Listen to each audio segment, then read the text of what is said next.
North Korea said it is a pipe dream for the United States to think it will give up its nuclear weapons, and called the latest UN sanctions to target the country an act of war that violates its sovereignty.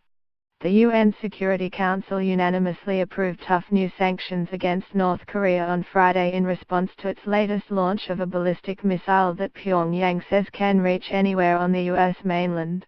The resolution was drafted by the United States and negotiated with the North's closest ally, China. We define this sanctions resolution rigged up by the US and its followers as a grave infringement upon the sovereignty of our republic, as an act of war violating peace and stability in the Korean peninsula and the region, and categorically reject the resolution, North Korea's foreign ministry said in a statement on Sunday.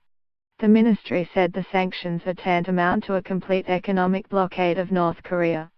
If the US wishes to live safely, it must abandon its hostile policy towards the DPRK and learn to coexist with the country that has nuclear weapons, and should wake up from its pipe dream of our country giving up nuclear weapons, which we have developed and completed through all kinds of hardships, said the statement, carried by the North's official Korean Central News Agency. DPRK is short for North Korea's official name, the Democratic People's Republic of Korea.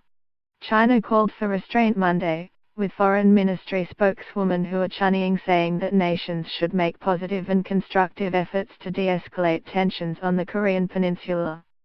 Hua said the new UN resolution emphasizes not inflicting adverse humanitarian impact on North Koreans and not affecting regular economic activities or humanitarian assistance.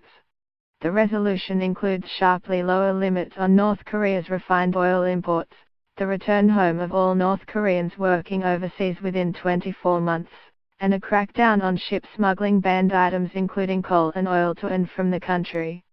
The Trump administration's success in achieving the resolution won praise from the top Democrat on the Senate Foreign Relations Committee, Ben Cardin of Maryland. "That was a good move, a major accomplishment," he said. Cardin, who spoke on Fox News Sunday, said the stepped-up sanctions should be followed by diplomacy aimed at bringing the US and China together on a sustained effort to ease tensions in that region. But the resolution doesn't include even harsher measures sought by the Trump administration that would ban all oil imports and freeze international assets of the government and its leader, Kim Jong-un. The resolution drew criticism from Russia for the short time the Security Council nations had to consider the draft, and last-minute changes to the text.